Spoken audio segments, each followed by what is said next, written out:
Anthony Graves, wrongly convicted of a brutal crime and incarcerated in Texas prisons on death row, 16 in solitary confinement. Don't ever go look for the police. Okay? Don't do it. Don't do it.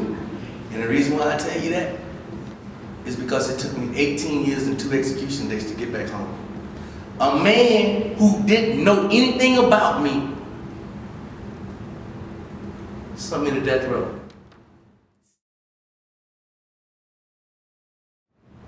And I'm listening to my son gets up here on the stand, and he's begging 12 people who got it wrong to spare his dad's life because he's telling them, my dad is my strength. I need my dad. And the judge said, Mr. Graves, the state of Texas sends you to death. You are to die by lethal injection. And he says to me, Mr. Graves, do you understand that the state of Texas has sentenced you to death? And I just said, right? I perfectly understood that we have a bad system. And I'm going to tell somebody about it. Yes, I understand.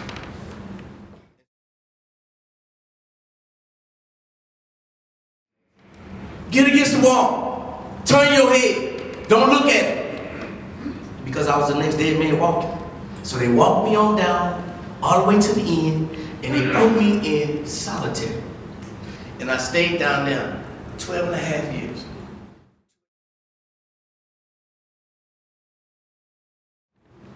I remember when they first came and got me. He said, Mr. Graves, the state has notified us that on August 15th, they're going to execute you. August the 15th was my son's birthday. But it didn't matter to me what they were saying, because I knew that there was going to be 2 options for me. I'm going to live until I die, however I die, but I'm going to live. Right? And I made up my mind at that time. I'm going to live on death row. I'm not going to exist, because those that are existing are losing their minds. It's sad. It is really sad what I can visualize as I talk to you. The inhumanity in the system that we call justice.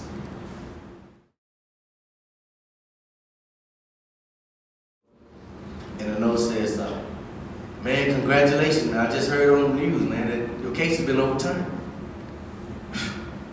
I see you on the other side, man, where he's executed now. But when he told me that, man, I wanted to shout, I wanted to scream, and I wanted to put it in their face. But then I thought, this man next to me, this man over here, this man up here in this cell, are probably going to be executed. Are they going to get an execution date soon? So I just laid down.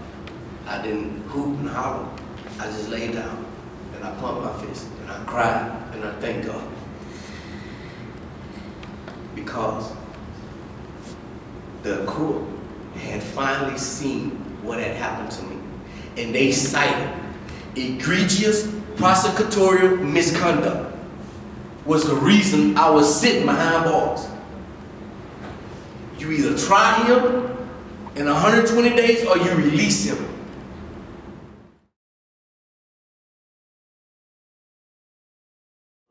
But now what we found out, they knew that I was innocent. He told them that the first night. And they told him, look, if you do not testify, we're going to go after your wife. That's the position that our system put a man in. They put him in a position to lie on another man for a conviction.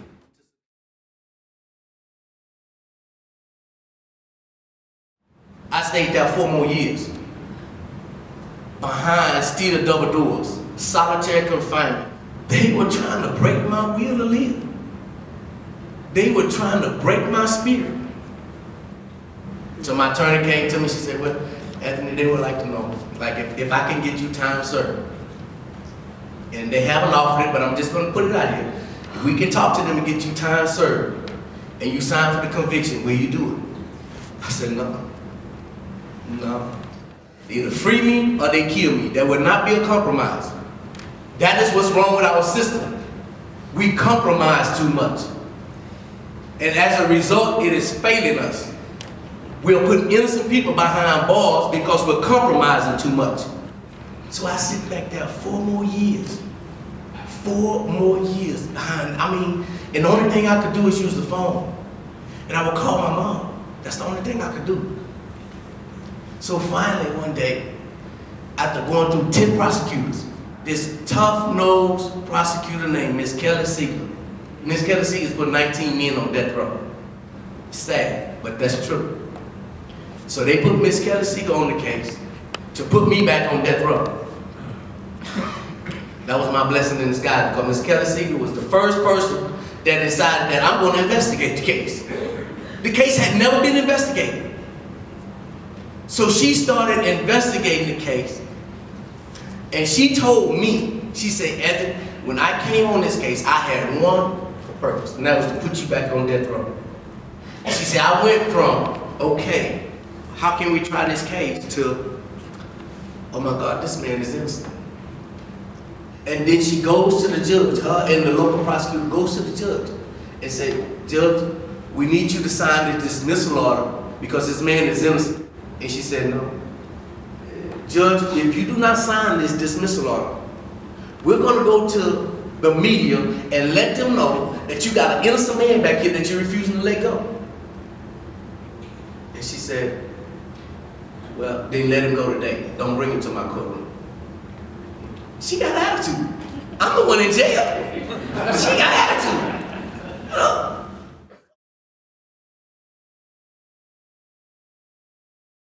I get a knock on the window from the police officer. He tell me, come go with me. And so I'm home, right? And so I say, where the food at? He said, no, come go with me, man. I said, man, where's the food? He said, just put your shirt on, come go with me. Okay. So I come out and we going down the hallway, and I'm thinking, okay, well, I guess my attorney's here. But I notice we don't go to that room. We keep straight. So now I'm getting paranoid. Because I heard all the stories before about how they make it seem like you're trying to escape. You get hurt, killed, you can't talk, case closed. So I said, where you taking me? He said, well, just come up front. I said, I'm not going nowhere without my attorney. Okay? I learned that much. No way. He said, no, just come on, go with me, man. And he sensing my paranoia by the time we got up there. He opens up this door. He said, go in. Go in. Right? Yeah. It's an interrogation. I said, what my attorney is? And by this time, one of my attorneys stand up, Nicole Castle. She's looking at me and I can tell she's kind of holding back them tears, right? So I'm thinking in my head, that is just more bad news, you know? And then she says to me, Anthony, you remember when you told me that God was good? And I'm thinking, I'm hungry, what they got to do with anything? You know? And I say, yeah, you know? And she says, you know, God is good, Anthony, because Ms. Seeger just dismissed all the charges against you, right? And I'm like, that just went way over my head. I'm like, and so what'd you say? You know, I had to catch it. Now, what'd you say? She said they dropped all the charges against you. And not only did they just drop the charges, Ms. Seeger is going to go hold a press conference tomorrow and let everybody know that she's not dropping the charges because there's no more evidence. She's not dropping the charges because all the witnesses have died. She's going to let the world know she's dropping charges because you are an innocent man. God was working on my side. So I said to my attorney, what do I do now? Right? Because I've been in this building in particular 4 years, but I've been incarcerated 18. And just like that, they said I can go home. Talking about a culture shock. So I say, well, what do I do? And she said, well, you put these clothes on that I brought you first. Okay? And then we can leave. Man, I'm so discombobulated right now. And I'm scared. See, I'm scared because I have dreamed this dream for many nights, only to wake back up behind bars. I'm scared because I'm thinking they got the information wrong. They're gonna take me somewhere and bring me back. I'm just scared to believe this. So I tell him, yeah, I need to get my stuff. So we're walking down the hallway, and by the time I get there, that's when it started. Hey, Don, you finna go home. And I said, I don't want none of this stuff. You know? He said, you don't want your pictures or not? I said, oh, you get my legal work and my pictures, but may y'all have the rest of this stuff. Let me go before y'all change y'all mind. We're not gonna sit up in here and debate about what I want to take or not. Just let me go. And so they packed up my little property and they walked me out the side door. Out the side door. And people say, well, why didn't they walk you out the front door? And I tell people, it didn't matter to me. They had been shutting doors in my face for 18 years. This one finally stayed open. It didn't matter if it was the front, back, side. I was going out. And when I walked out there, and for the first time in 18 years, I felt the sunshine of freedom on my skin. And 48 hours was right there. And he walks up to me and he said, Mr. Graves, how do you feel? And I said, I looked, I said, it's hot out here, man. It's hot. Right? And he said, well, do your mom know that you're out? And see, my mother didn't know. I know y'all probably heard this story, but my mother didn't know.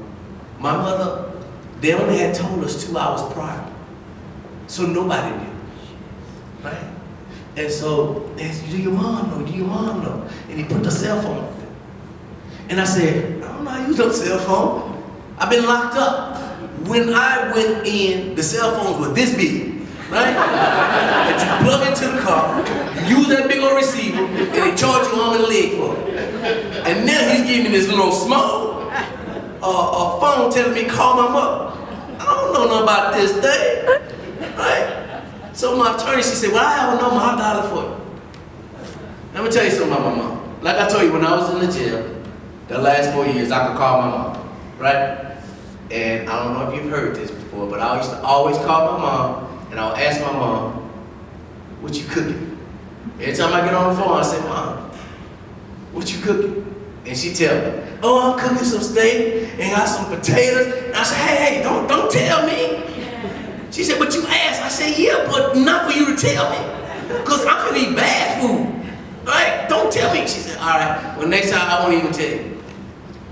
So when I'm getting out, and they ask me, well, do your mom know? And I tell them no, and they dial my mom no. And I hear my mom when she answers the phone, hello? And my attorney say, Ms. Curry, I think I have somebody here you want to talk to. We're in the parking lot, and she hands me the phone. And I said, Mom. She said, yeah. I said, what you cooking? She said, what? I said, what you cooking? She said, why? It's the first time in 18 and a half years I was able to tell my mom, because I'm coming home. Because I'm coming home. That took my mother off death row. That same day it took me off of death row. I watched my kids grow up all behind bars for a crime I didn't commit. And you think we have a place for the death penalty in our system? I say, you're crazy if you think that. Just ask my mother. Just ask my children. Just ask my sisters and brothers. I say, you're crazy if you think that. Because we make mistakes and we're going to continue to do it.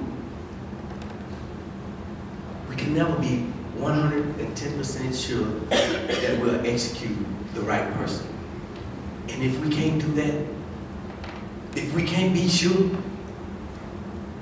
then we can't practice the death penalty. That's my story. Thank you.